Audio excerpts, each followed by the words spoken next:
I had lost everything. On an all-new Intentional Living with Courtney Meyers, I was either not going to be alive anymore, or I was going to take care of myself. Beyond Beauty Project's Bridgett Burrick Brown shares her message of survival. I'm like, I know this is not where it ends.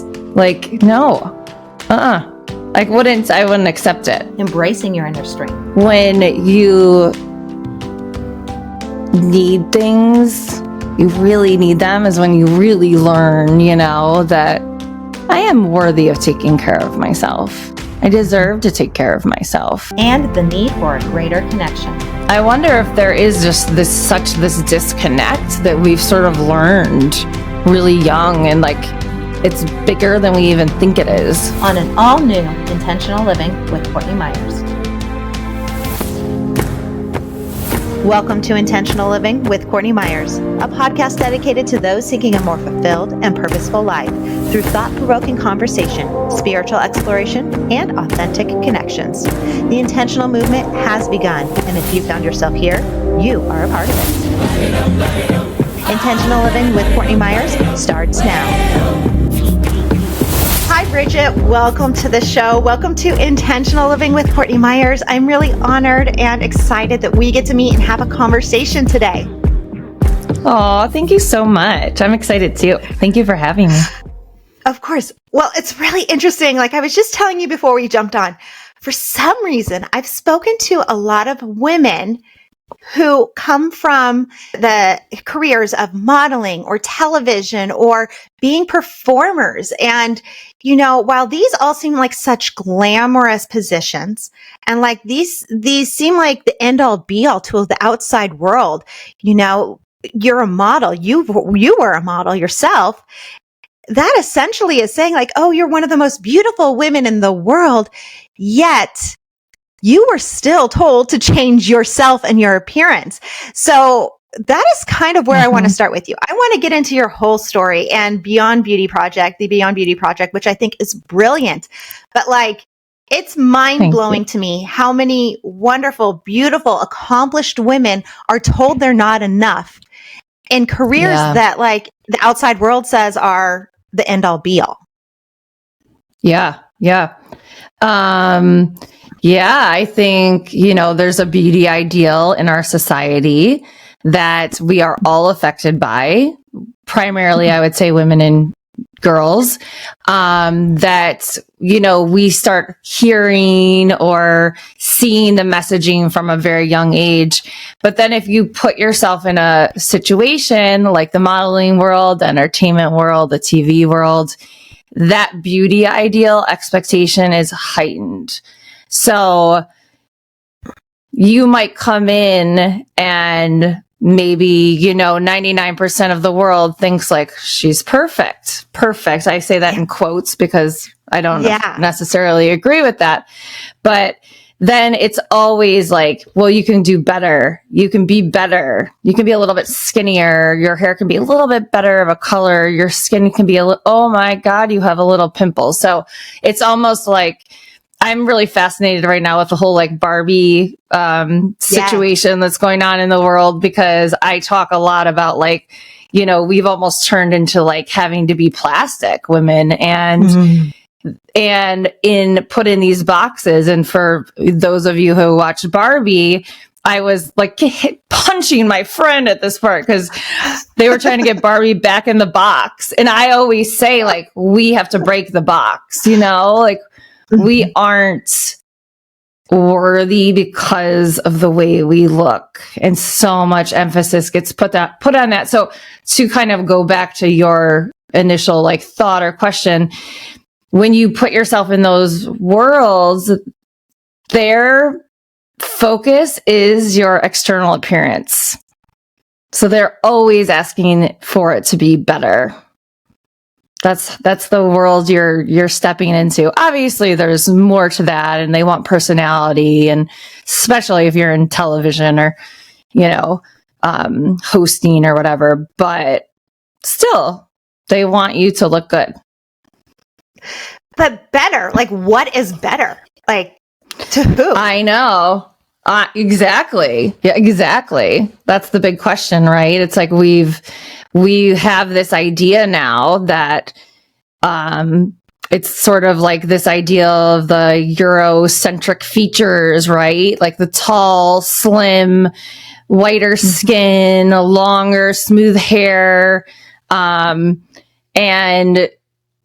yeah, I just think that the modeling industry or advertising industry, I would say, has changed a lot in the last 10 years. I mean, when I started in the late 90s professionally modeling, and there was no like plus size or, I mean, I remember there sort of like was like the token black girl on set or the token, like we were all friends. So it'd be like, hey, you know, like I had this one really good friend, he was black and he'd be like, there, you need a token black guy, you know, we'd like joke about it. But reality was 90% of the set was white, you know? So, so I do think now have sort of really tried to diversify like skin colors, body shapes, body sizes, but it's still, you know, this like, and now I almost think with social media and retouching, we have this like different box of perfectionism that we're asked to go in. And now it's like, has to be like contoured perfectly and like molded perfectly. And like maybe now you're allowed to have like a little bit more curves than maybe you were during like the Kate Moss era, you know, which was very, very like waif heroin chic thin. But it's still, we're still asked to be, it almost comes down to like perfectionism. And perfectionism isn't real, as we all know, because there's no perfect. But what it can do when you live in perfectionism, and I think that's what these worlds do, like the modeling industry, is perfectionism tells you you're not enough. You're not enough the way you are. So be better. What is better? I don't know. You know, like, Yeah. there is no better. All it ends up doing is affecting your mental health. That's why I connect like our body image and our beauty a lot with mental health. I always say like beauty is how we feel, because you could take somebody, let's just use a model that everyone knows, Giselle, and knowing nothing about her. I don't know her, you know, so this isn't like a personal story at all. But say we're looking at Giselle and we're saying, she's perfect. She is tall, she's thin, she has smooth skin, she has long, beautiful hair. But what we don't know is that Giselle is depressed. She's anxious. Maybe she's having suicide idolization. Like, we don't know. So like, if she feels that way, and I don't think she ever has, like I totally just used somebody that we kind of know. But if, let's just say she ever had a moment where she feels like that, she doesn't feel beautiful, you know? So I always like, beauty really comes from within. So I think that's why whether you're in an industry that's really going to heighten that beauty ideal, or you're just a woman or a girl in this world, and I know we both have daughters, it's like, we have to remember that we are enough. And we're going to get these messages that say, but you could just fix this. You could be a little bit better. You could just use this cream, or, you know, lose a little bit of weight by doing this diet or these exercises. Then you would be worthy. It's not true. We have to start though, sharing these messages, redefining beauty, changing the narrative, you know, to really sort of, I think we're kind of brainwashed in the other way. We got to re-brainwash ourselves, right? We have to like work that muscle to say, I'm good. I mean, is that even possible though? Because I feel like we are so brainwashed to try and be a little bit better. Like, is it possible to completely feel our self-worth? Yes, I 100% think so. I think it's practice.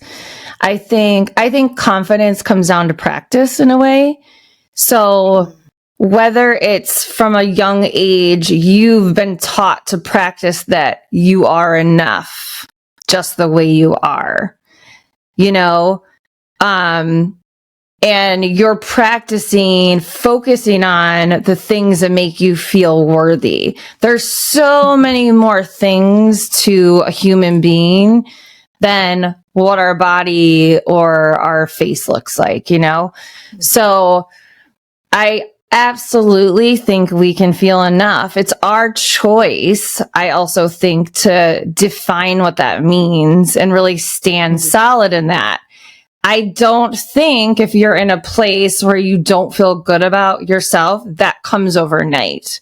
I think it's a journey. I'll also always say, like, healing is this lifelong journey. You know, like we also have been sold by society and by these fad diets or whatever that once you do this thing or you get to this place or you lose those 7 pounds, then you're going to be happy. That is not true. Like this healing and feeling worthy, it's a journey. It's almost like minute by minute, moment by moment, day by day. And like we feel different on different days. So saying, you know, like I was really exhausted on Sunday. I had been at this training and then I went to meet my girlfriend and I just was in different beds. And I mean, you could have said like, do you feel good? Do you feel beautiful? I would have been like, no, I feel horrible. I like, you know, and then it also like, let's remember we're human and like give ourselves grace. Like, I'm like, oh, I feel just disgusting, you know? So I know for myself to feel good again, I have to feel good in my body. So what does that mean? I need to sleep. I need to eat foods that make my body feel good. I need to drink. I slept a lot I took a nap on Sunday. I slept 8 hours. I took a nap yesterday. I slept 8 hours. You know, I was like, because I know what myself, my body, mind, and spirit needs to reset to feel good. Then I can look in the mirror just by attending to like, just say just my mental health or just my physical health. And then I can look in the mirror and be like, now I feel pretty. Where Sunday you could have asked me and I'd be like, no, I feel gross. I don't feel pretty. I feel ugly. You know, like, cause I think it really does come from inside, you know? I'm babbling now. What was the question? No, you're great. It just sounds like it's really like almost like your self-worth is almost like a daily practice and a daily skill. I mean, even when you're talking, I'm thinking about it. I remember, you know, as a child and my daughter's now in preschool and getting ready in the mornings is hard sometimes. So it's like, let's pick out your clothes the night before. Well, I hate doing that now because like, what if I don't like that tomorrow? What if I don't feel good in that? What if I don't feel pretty in that? It's like a daily check-in with yourself. Like, how do you feel? It's like this constant fluctuation and looking in the mirror and be like, you know, today, yeah, I feel good. Or I went a full year feeling horrible about myself. I just finally have hair I can do again because I had a hairdresser just ruin it. Like it was so bad that I felt so incredibly horrible about myself for a full year till I could grow it back. And so there is some truth to like what we put on the outside and what we show on the outside. And the way we feel. Like, how do we meld those two things? Because yes, beauty does come from within, but our outside appearance does affect the way we feel. Totally. I agree. And I don't say that it doesn't because I also love I love a red lip and I love doing my hair and I love skincare. And I started actually on my platform initially just sharing about like, what did I do for my skin? Because I would always get a lot of questions about it. And I had really struggled with like cystic acne and was on Accutane twice. But I think, so this is a tricky one to blend and I am always kind of thinking about it. So we'll just sort of like chat this out together. So I know for sure that if you don't feel good on the inside, you won't feel good on the outside. I know that for sure. You could have really gorgeous baby skin and beautiful, luscious long hair and Giselle body and you can still feel like you don't feel good on the outside because of how you feel on the inside. That I'm positive about. The other thing I'm positive about is if you don't feel good and you're kind of like, ooh, like, maybe you just like ate bad for the weekend, or, you haven't been moving your body as much as like it feels good to you. Everybody's different. That taking that extra long shower and I'll, because I came home so exhausted on Sunday, this is kind of perfect because I came home feeling like, oh, so gross. And now today I finally feel like, okay, I can like be alive in the world. But like, so I spent some extra time on self-care. I took the extra shower and I exfoliated my body and I exfoliated my skin and I took some time to really like love on my body and put lotion on. And I did my hair today because I know that when I have my hair done, I had the really bad haircut, by the way, for like a year or two, and can really make you feel bad. So external things can affect you, like acne, like acne can. So it is not all like, I think there's multiple things, right? And so I think it's like, okay, so I think when it comes to us too, I want to kind of like circle back to what we were talking about. It's when I think you can really find your self-worth when you can stop comparing yourself to others or what other people do and really do some like reading and educating yourself and learning about your body and learning about the nutrition that your body needs or the movement your body needs. Or, I used to be like, oh, I suck. Like I can't meditate all the time, like something's wrong with me. And like, I've just sort of learned that yes, I'd call it my meditation nap, where I kind of like do a little meditation and then I fall into a nap. But I'm not somebody that's going to sit there and do like a ton of breath work and meditate. It's just not my personality. I have ADHD. I have a million things going off. But my meditation for me and what makes my mental health feel the best is going for long walks. I did yoga this morning, sitting down and journaling, something where I'm sort of meditating, but I'm also moving my body. That's very, very therapeutic for me. So, and I think that's why I always try to say that there's so many messages coming in from society, like look like this and do this for your mental health. And if we could just stop and learn all this stuff, but then take what feels good to you, almost have like a little toolbox it's your little toolbox. It's nobody else's. It's your little secret toolbox of like what makes you feel the best.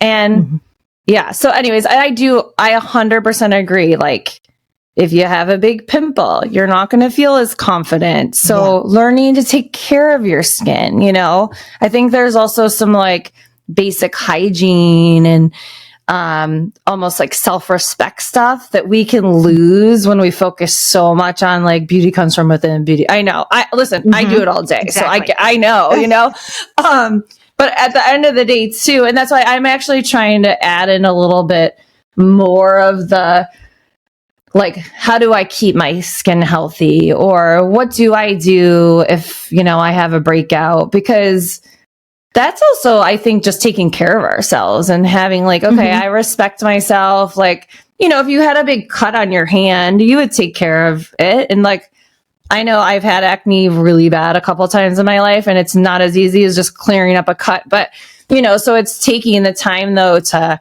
go to the right doctors or doing the protocols that they want you to try and that sort of stuff. So I think it can be blended in this really beautiful way, but at the end of the day, even like when I had full face of acne, it's like, if I was happy inside and I'm talking to someone and it's like, I'm glowing and they see it in my eyes, that's beautiful, really is. That's why I think like everybody's Beautiful. I really do. I know people are like, you don't really think that. I'm like, I do.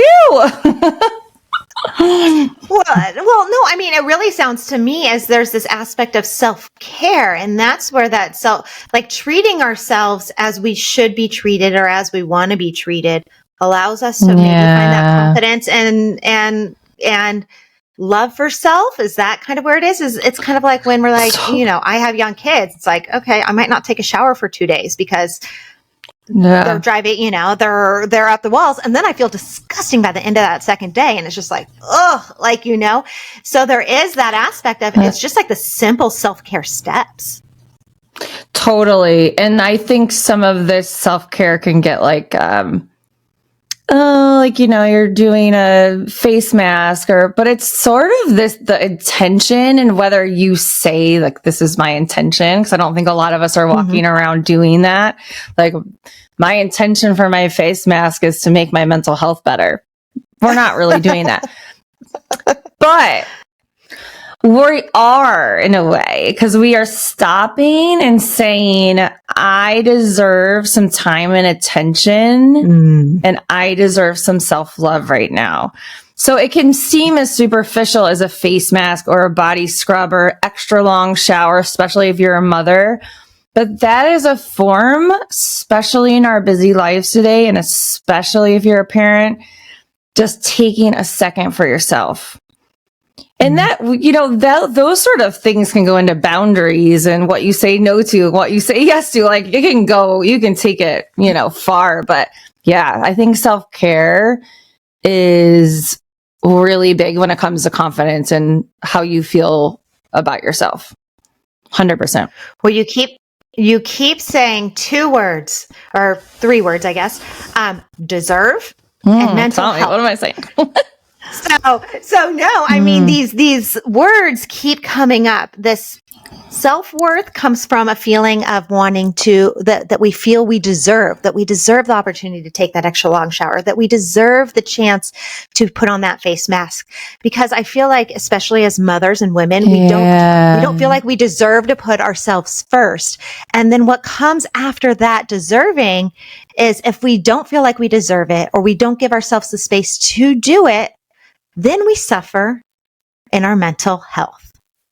These are 2 things you keep bringing up. So I'm seeing some sort of parallel, this self-deserving aspect and this mental health state, which I think is really big right now. I think a lot of women suffer from a lot of mental health issues, women and men, but I think moms and working women or busy women in general, I don't even want to say moms. Like we struggle with all of the message of the outside world and it like can mess with your head. Well, totally. And like the other side of what we were just talking about is we can get so many messages that we believe. And that's why I think it's really important to like choose what you believe. And then you think, I don't only have to do the face mask. I have to do the lip filler and the Botox and the this and that. And by the way, no judgment on any of it. I've definitely maybe do things myself. Like I think whatever you do for yourself. It's none of anybody's business. Like if you feel good, that's what you do. But you have to make sure you're doing it for you and it's not going down this road of body dysmorphia. Because there is like a body dysmorphia epidemic right now happening, which is a mental health issue. So I think it's almost when you can either you don't do anything because you don't think you deserve it, right? You don't take the time, or you take it too far because you don't think you deserve to just be here the way you are.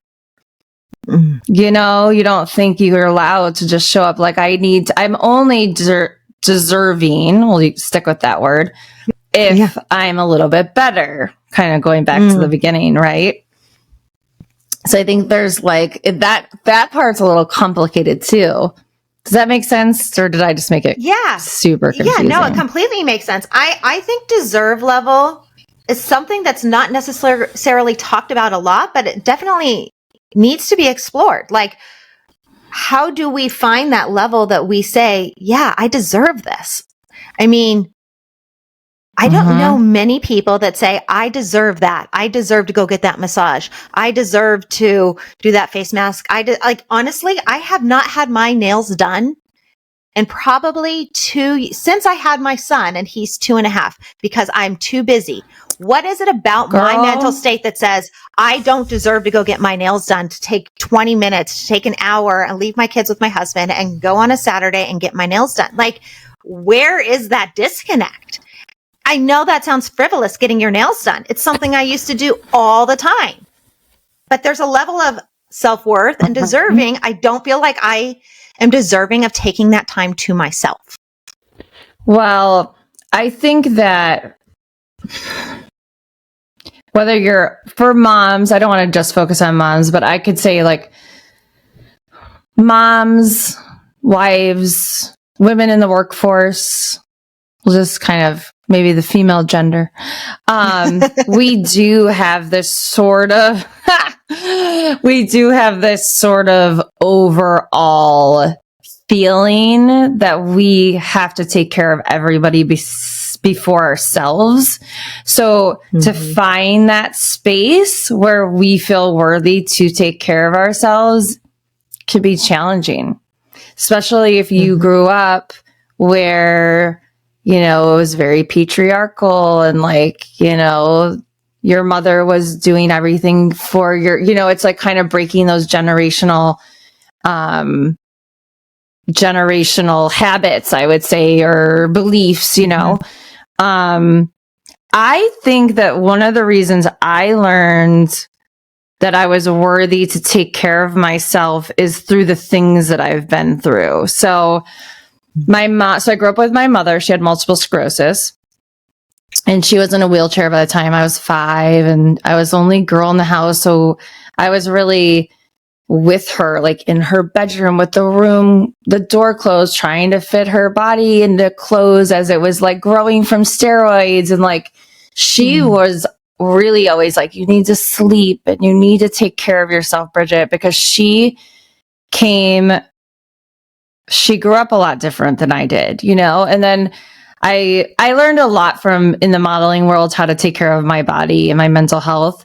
But then I really learned it when I was like broken. Like I had this moment in my life where I was just really not wanting to be here anymore. And it came after like a string of a lot of losses really close together.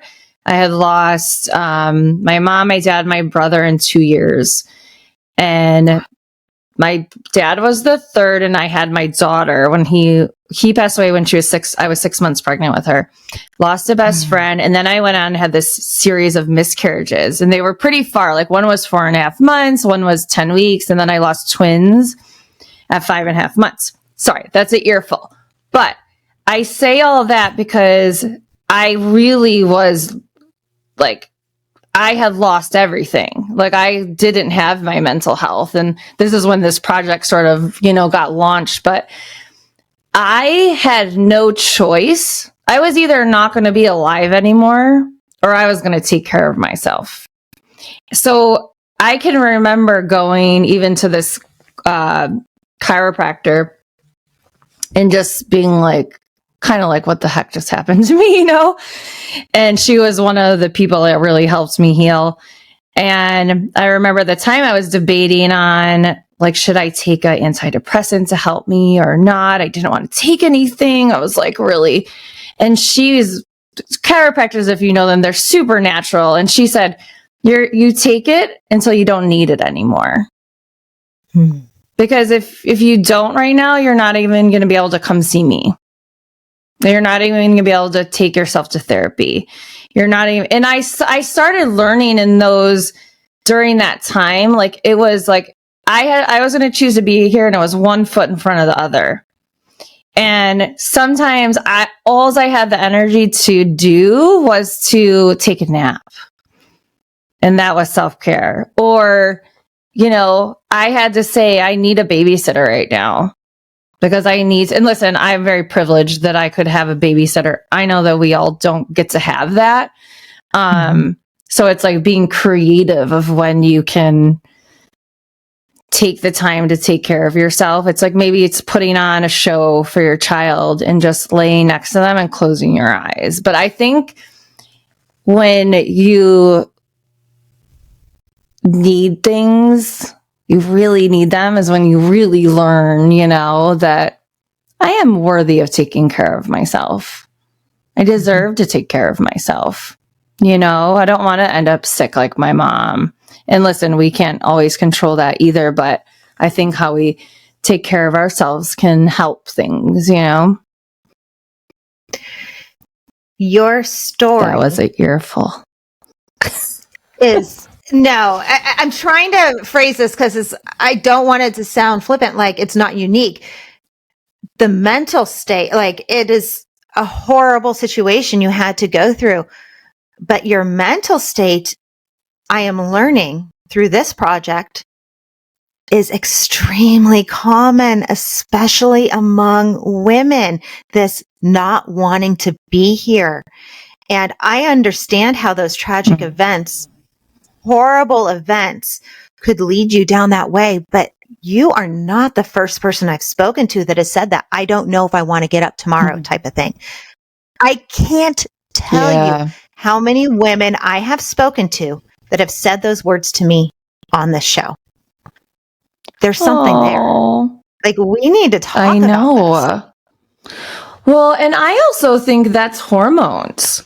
And like, so I just did my last podcast was with one of my friends, and we just talked about hormones. And I remember after I lost the twins, my therapist saying to me, "You have postpartum." And I was like, "No, I don't. I don't even have babies." You know, it's like you don't connect it, but we don't have enough support, knowledge, research for women and like their hormones, because a lot of these mental health problems or these not wanting to be alive is happening after pregnancies. You know, and we don't know, we almost need more support through that time. It took me after that was part of my real healing, is when I started hormone supplements, because my hormones had fully crashed. And, but I had went to 4 doctors before I found the right one that just told me it's just the way it is, you know, go see a psychiatrist. And I'm like, no, it's not. Like, it's not. I knew my body so good. Like, I was an expert at my body. I'm like, I know this is not where it ends. Like, no, I wouldn't accept it. There has to be more. I mean, I'm on anti-anxiety medicine myself. I've gone through years and years of therapy and different healing methods and ways to deal with depression and anxiety. I've had thoughts like you. This is such a common thing among women, and high achieving women and women with careers. And I don't only want to limit it to high achieving women, but I've come across so many of them. So many. And I'm just like putting this together right now as we're speaking. It's like, why? Why are we all dealing with this? This is not okay. This is like, I'm actually starting to feel like very emotional about this. This is not okay. I want to be off my anti-anxiety medicine, but I don't want to be that person I am when I'm not on it. And it's like, but that's not natural either. Like, we're not supposed to be medicating ourselves at all times. And we're not supposed to be feeling like that, having to search for so many other things. Like, what is it in the world that's causing us to have these mental issues? I think I'm obviously not a doctor. I think we have a lot of pressure on ourselves as women. We have a lot of pressure on ourselves. And I think some of it's hormonal, and we're not getting the support postpartum that we need. I really do. Do you think it could be that? I don't know, because most of my stuff was pre-children. Most of when I started all of my search, but I was extremely unfulfilled. I wanted to be married. I wanted to have kids. I had everything else in my life that I thought was perfect, and it wasn't. And so I was searching for something outside of me that whole time. Now, when I first got pregnant with my daughter, I went off my anti-anxiety medicine cold turkey, because I was just like, I'm pregnant. I didn't feel safe doing it. I didn't tell anyone. And my husband was like, something's different. I told him at that point, he's like, I don't know that this is the right move. And we went and talked to my doctor. She's like, you're on such a low dose. It should be in the water. Everyone should have it. Go back on it. You're fine. It's not going to affect your pregnancy. So I did, and it's fine. But, there's those feelings, those emotions, they haven't changed now that I have my husband and my children and all the things that were outside of me that I thought I wanted. So personally, I think there's an inner void, something that we're all missing. We're all looking for something outside of us. And my husband and I just had this conversation last night doing some research on different areas in the world that are actually very interested in conversations like this. And we're starting to see trends as we're putting out episodes and things like that of where things are being watched. And we started to look at it, the fact of all the most searched terms in things like mental health, mindset, healing, intuition, spirituality tend to be in the Western cultures. I think we've gone too far away from that inside and the bigger purpose for something outside of us. It's interesting that you said, no, I love this conversation. This is what I'm always brainstorming and researching too. I think you said something really important, that we're always looking for something outside of us, or we think it's kind of like what I said with the healing, if I finally lose those 5 pounds, I'm going to be happy. Or if I finally get married, I'm going to be happy. And I think that girls get fed that message more than boys do. We kind of get like, this is what you're supposed to do to be happy. And, it's like we have to get back inside. I always say we have to get back inside of our bodies and ask ourselves, like, what do we want? Like, what makes us happy? Like, who do we want to be? How do we want to live our life?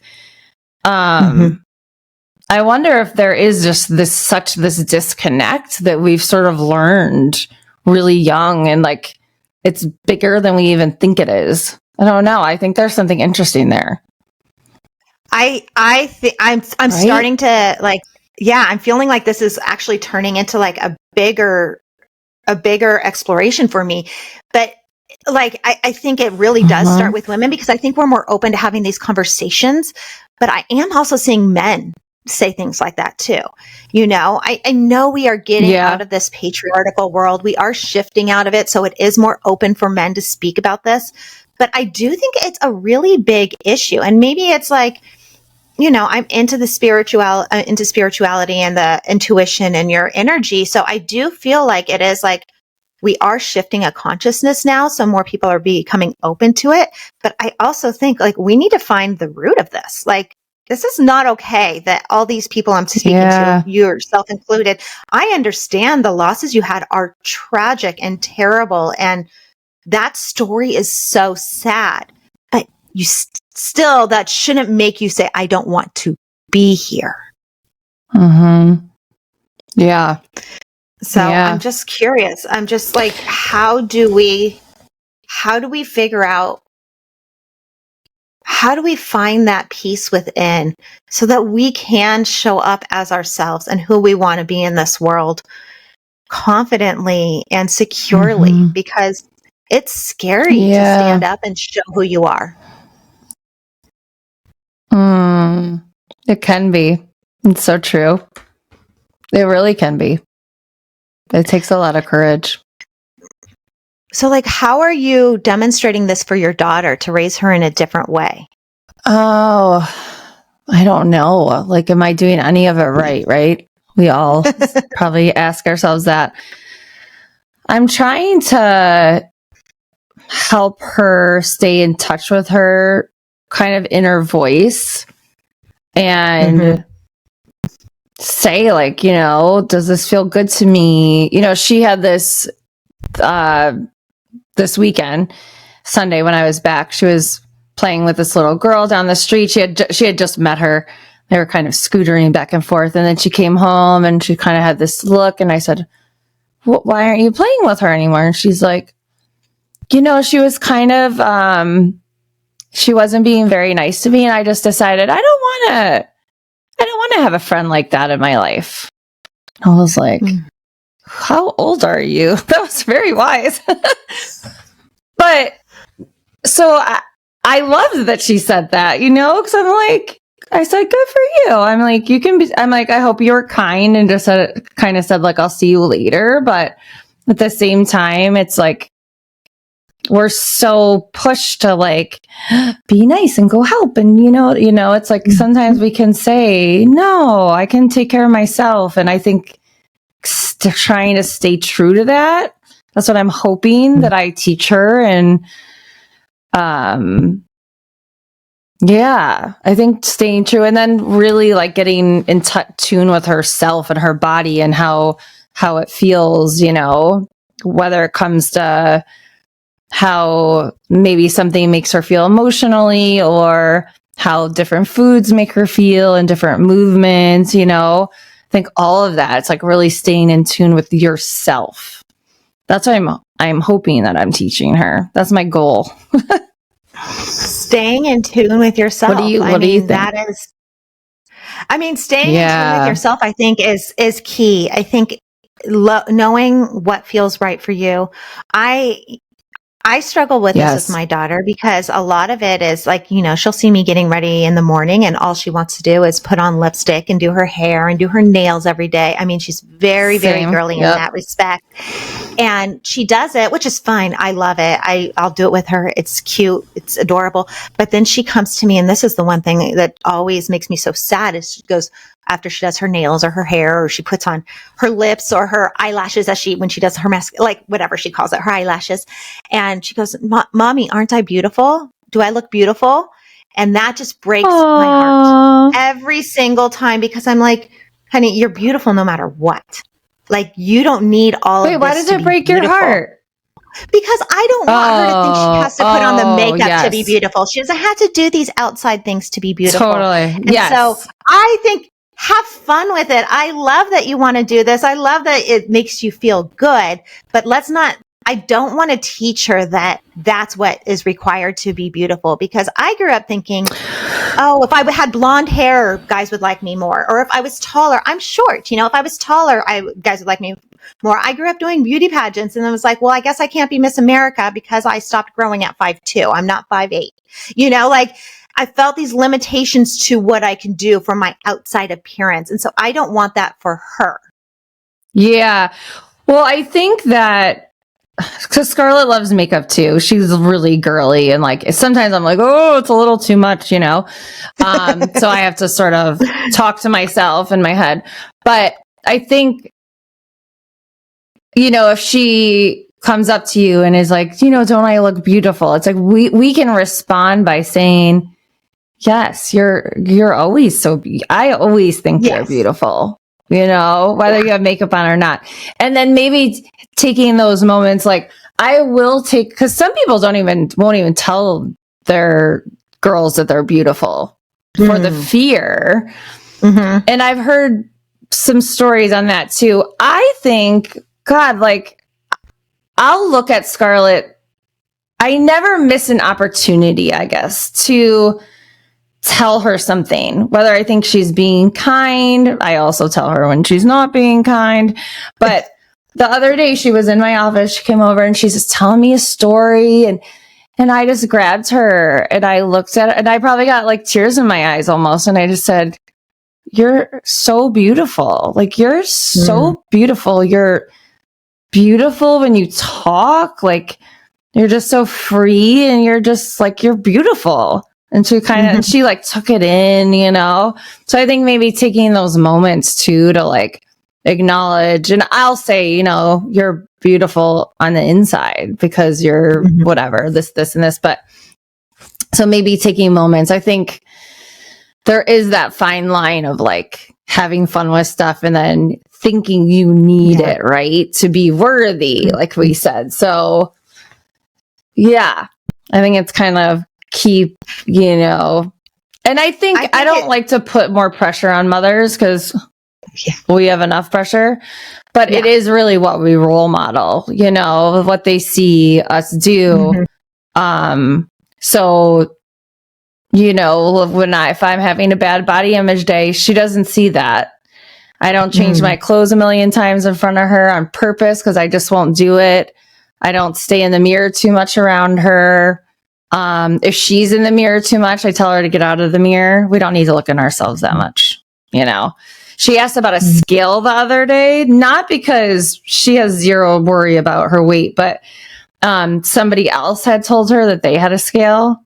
Like, oh, people measure. And I was like, yeah, we don't need to know. Like, the doctor does that if we want them to. And so I think it is really what we're modeling at home as well. And I think, and this is where, again, I don't want to shame, but being mindful, because sometimes there's things happening that we don't think they're hearing or they're sort of seeing and copycatting, but being super mindful. Like if you in your mind are thinking, I want my daughter to have really good body image and confidence and self-esteem, take a second just to look at like, okay, how am I, do I walk around confidently without makeup?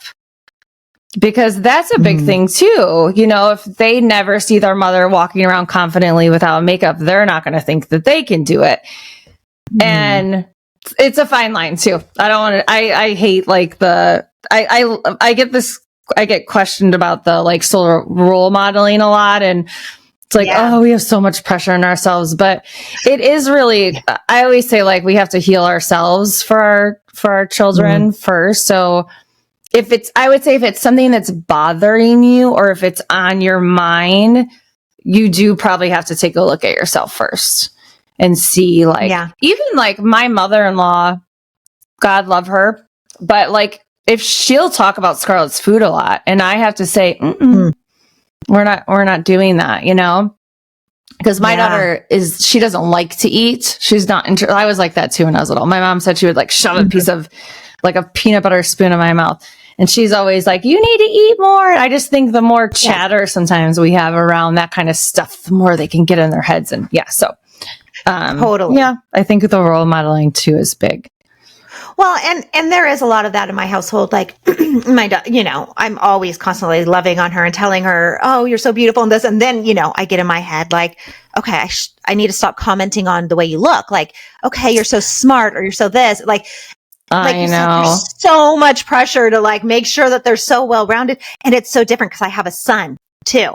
So the way you talk to your daughter and your son, totally different. And I catch it. I catch the differences and it's very unique. And I don't really want to raise them in a different way, but it's that innate, like, I don't know what it is that we're coming back to all these mental games, like, why are we doing this? But, the way we treat our sons is very different than our daughters sometimes. And we want them both to grow up confident and healthy and happy and well-rounded.